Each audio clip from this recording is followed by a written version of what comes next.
Isang mapagpalang araw ng February 12, 2025 sa ating lahat, kabayan. Narito po ang pinaka-latest update natin sa ating panahon at dito po sa binabantayan po nating bagyo. Pero bago ang lahat, kabayan, ako po ay patuloy na makikisuyo ng like and subscribe at pahit na rin po ng notification bell. Kabayan, ngayong araw na ito ay meron na po tayong bagyo alert kung saan isang mahinang bagyo o minor tropical depression na po ang siyang nabuo sa may bahagi ng kanluran dito po sa may Palawan sa bahagi po ng West Philippine Sea na nasa labas po ng Philippine Area of Responsibility. Yang ulat na yan ay mula po sa Japan Meteorological Agency o JMA. Kahapon pa po ito ng hapon na buo, kabayan, at sa ngayong araw na ito patuloy pa po natin itong minomonitor dahil ito pong bagyo na ito ay hindi naman po nakikitang papasok sa loob ng Philippine Area of Responsibility. Ngunit, posible po itong magpaulan pa rin sa ilang bahagi ng Palawan, particular na po sa may Calena Islands at sa mga susunod pang mga araw. At dahil nga meron na pong bagyo sa labas ng Philippine Area of Responsibility, dapat lamang, kabayan, na tayo po ay laging maging alerto. Lalo na po dito sa mga kapatid natin na nakatira malapit po sa may Palawan at dito po mismo sa may Calena Islands dahil sila po yung pinaka magiging apektado nitong sama ng panahon sa labas ng Philippine Area of Responsibility dahil sa lugar po nila makakaranas ng malalakas na pag-ulan at ganoon din po malalakas na bugso ng hangin. At ang ilang area naman po sa ating bansa ay hindi naman po apektado. Sa ngayon, kabayan, narito pa rin po ang iba't ibang weather system natin. Nandyan pa rin po, kabayan, ng epekto ng shoreline ngayon dito sa may Metro Manila, Aurora, Calabarzon, Camarines Norte, Camarines Sur, Marinduque at Oriental Mindoro. Kaya asahan, kabayan, ang pagkakaroon po ng maulap na kalangitan na may kasamang mga kalat-kalat na pag-ulan and isolated thunderstorm. So, posible pa rin po tayong makaranas ng pag-ulan dulot nitong shoreline. Samantalang ang area naman po ng Davao Region and Soc-Sargen ay patuloy na naapektuhan ng easterlies.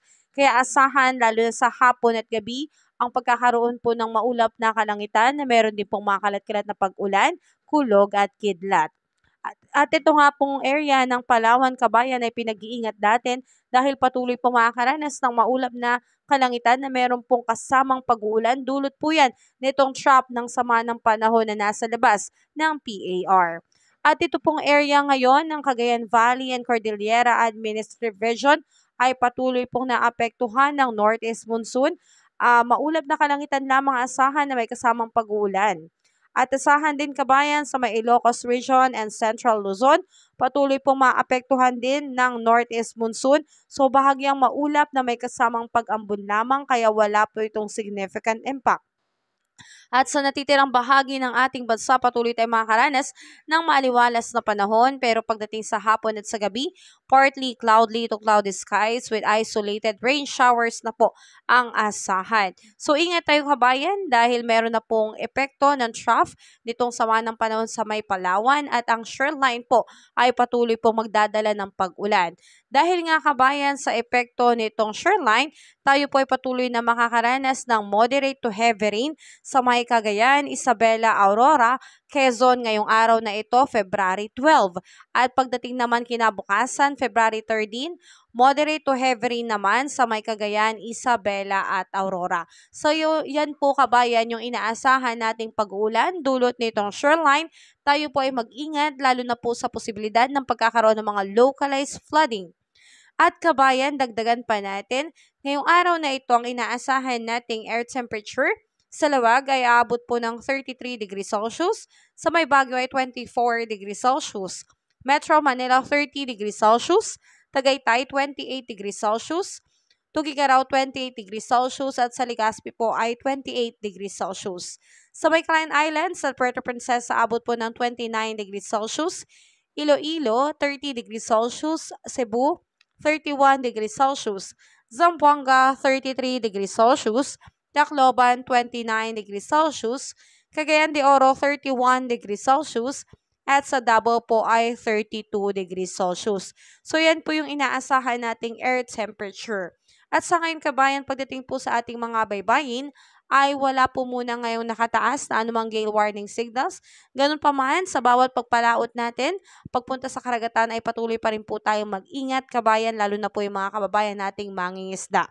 At ngayon kabayan, inuulit ko po, yung binabantayan nating sama ng panahon sa labas ng Philippine Area of Responsibility ay inaasahan na hindi naman po papasok sa loob ng PAR, pero patuloy na makakaapekto lalo na po dito sa may area ng Palawan. Kaya ingat po tayo dyan mga kababayan natin. At kabayan, patuloy pa kitang i-update sa mga susunod na ulat panahon. Pero bago ang lahat kabayan, bago mo i-end ang video na to, ako po ay patuloy na makikisuyo ng iyong like and subscribe at pahit na rin po ng notification bell. So ingat tayo kabayan, have a safe day po sa lahat.